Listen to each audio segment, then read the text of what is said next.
So Steve Harvey was at InvestFest and was being interviewed by Stephen A. Smith. And two buzzworthy things that came out of that interview was one, he was talking about Cat Williams, which is just crazy because that whole Cat Williams thing was back in like January, I think, on Club Shay Shay. But he also talked about Dr. Umar remarks and Kamala Harris. So I'll just read this. This is Steve Harvey responds to Dr. Umar remarks that he's getting paid to endorse Kamala Harris and calls out black people who challenge Kamala Harris but not Donald Trump. That is a foolhardy discussion, because I think black people have always pushed back on Trump in some ways. There was that one period back in like the 2000s when Trump had The Apprentice, or even before that when he was at Atlantic City when Mike Tyson was boxing, when he had Trump Plaza, where Donald Trump appeared to be kind of cool, right? And then Trump also was more liberal than he was more democratic. And then later on, these dudes was putting Trump in songs and things like that. But black people have always pushed against him. They pushed against him when he wrote that letter about the Central Park Five. They pushed up against him about housing discrimination. They pushed up against him about his choices for the Supreme Court. During the borders crisis, when he separated kids from their families. Trump has always been a guy that, Trump University, people criticize on Trump University. A lot of folks love Fonnie Willis down in Atlanta, even though she has her own issues. They pushed up against him with the whole voter thing, trying to get votes in Georgia to rig the election. So black people have always kind of pushed against Trump. The issue I have is we can't challenge Kamala Harris. And it's like, why? She's not a queen. She's a person running for office. She's a person running to be president. Like people had questions for Barack Obama. People had questions for Bill Clinton. Like, even though people would say, well, y'all just voted for Bill Clinton because he played that saxophone. That's not the reason. Wait, what, you think we're that dumb? Yeah, it was kind of cool seeing this dude play the sax, but you really think that's the reason we voted for this dude? We was coming off like those years of Reagan Bush. Do your research. We just come off all those reasons. We had 8 years of Reagan and 4 years of Bush 1. That's why people voted for Clinton. And also with Clinton, the vote got split because you had Ross Perot. Ross Perot was a true third-party candidate, and he siphoned votes away from George H.W. Bush. So before people gonna say, oh, y'all voted for Bill Clinton because he played the saxophone, do your research. Damn it. But back to Steve.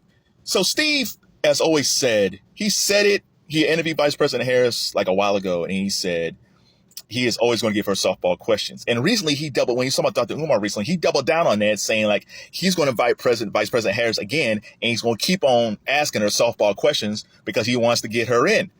And it's like, dude, you actually are hurting her. You are not making her a stronger politician. Man, I should do my Godfrey impersonation. So Godfrey does a great impersonation of Steve Harvey. So he does his things where he says, top 5 answers on the board. Here's the question. Give me top 5 reasons why Steve Harvey won't give Kamala Harris hard questions. Survey said. I like Steve Harvey. I really do. Like Steve, he's not Bernie Mac, right? He's not Bernie. Bernie, he's not Eddie Murphy. He's not Bernie Mac. But Steve is humorous, right? But Steve got this weird thing. Steve was born in West Virginia. He was raised in Cleveland. This part is true. But he lives down in Atlanta and California. But he got this hood Southern thing. It's like top 5 answers on the board. Hey man, I'm from Cleveland, y'all. It's the craziest accent, but it's him. It's Steve. But I think these guys are doing her a disservice by not pushing her and asking her tough questions. What are tough questions? How are we challenging Kamala Harris if we're asking her about how she feels about education, about prison reform, about equal wages, and not just for women, just for black people as a whole, because a lot of times they just go for women and men, but a lot of black men don't make a lot of money either. So let's not act like brothers are making all this cash either. Like there's the racial wealth gap, right? Housing has just gotten out of control. Like she's talked about that some. She talked about the price gouging with stores and said she's going to bring that down, but then we're dealing with capitalism. And that's a whole thing there. So yeah. So if I have a question about so you're saying you're going to fight price gouging, but it's a capitalistic society. So how exactly are you going to do that? To me, that's not being angry at her. That's not trying to say like she shouldn't be president. That's me as a concerned voter asking a person who wants me to vote for her to tell me why I should vote for her. People say this all the time. They say, well, people died in the civil rights movement for your right to vote. Yeah, they did. Martin Luther King, Malcolm X, Cedric Cleveland. You got people like Stokely Carmichael. You had the Black Panthers. And then just men and women across the country who organize. You had SNCC, just people who organize like all over the place, who will never know, who did fight for our freedom to vote. But that's not all. They also fought for the freedom for us to have the ability for us to ask questions about our elected leaders. And that's just casting a vote. It's like, if you want our votes, what are we going to get? I've always said this. If there was like a Latin presidential nominee, either a Latino or a Latina, Latinos are not a monolith, and you will have Latino broadcasters, Latino broadcast hosts, Latinas as well, who will ask whoever's running for president certain questions. They might ask about immigration or the wealth gap in this, but they will not sit back and say, well, they're Latino or Latina, so we can't ask them anything. Black people are the only people who do this. I don't know why we do it. Even when Barack was running, history makes it seem like Barack just popped up and ran for office and everybody just voted for him. No.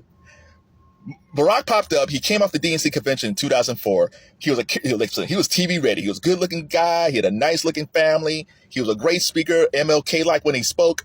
But when he started running for president, people thought it was going to be Hillary Clinton. And he was a black dude running for president. And the last person who had a major dent into it was Jesse Jackson. And that was a while ago. And people really didn't know who Barack Obama was. Like, people knew Jesse Jackson. He had a tough time. So it was like Barack came in there and just everybody started. No, it took a while for black people to come around to Barack. But the young people for Barack, the college kids were for Barack. But the way he spoke and the way he did interviews and things like that, and people came around. The thing about Kamala Harris is she's not doing any interviews. I saw a video on 60 Minutes from 2008, and it was Barack and Joe Biden.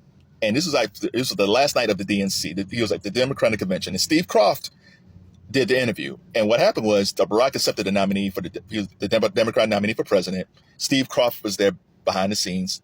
She talked to Joe and Barack for a minute. And then they had a full-length interview with Senator Obama, and Senator Biden. And Steve Croft asked about the DNC, but he asked them both tough questions. And the fact that didn't happen with Kamala is crazy to me. She has to do interviews. I'm telling you, it seems like her people wants her to go from gavel to gavel and not do as very few interviews as possible so she can win. And I think that's the worst thing. If I'm talking to her, listen, evidently they don't trust you in interviews, or you still got that nervous laugh. For you to break any of this stuff, do as many interviews as possible. Hell, Trump he was just on the Theo Vaughn podcast talking to him. Kamala should do as many interviews as possible. You know why? If she screws up, and she will, and it's not a black woman thing, it's not a woman thing, they all screw up. They all say something stupid, especially when you're running for president. If she screws up, let's say she screws up in the next week or two in early September. She still has the rest of September and the rest of October to fix this. And by the time we get to the election in November, she might be fine. If she waits to do interviews until late September or get into October, and then she starts doing some interviews because they feel like there's still questions about you and people need some answers asked, she might not be able to recover. She might say something stupid in October and might not be able to recover by the time the election is.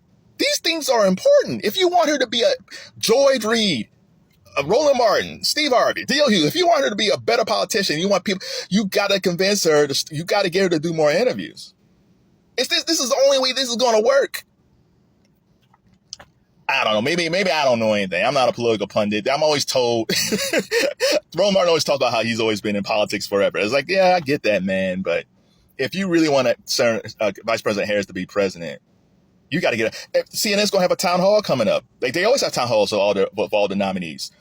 If Trump doesn't do the CNN one, he'll probably do one on Fox News. And I love the town halls because regular people get to ask questions. Now, again, CNN will pick and choose who asks those questions, but still, it's still going to be regular folks. So sooner or later, Kamala Harris is going to have to do a town hall. She's going to have to talk to the people.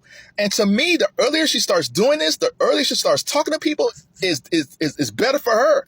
But as long as Steve Harvey and D.L. Hughley and all these Q dogs who got talk shows, as long as they keep on saying you cannot ask her questions, you cannot challenge her, you are making her a weaker candidate. And some people might not even like Trump. They just want to know, what are you going to do for us? Why should I vote for you? Yeah, may not like this dude over here, but why should I vote for you?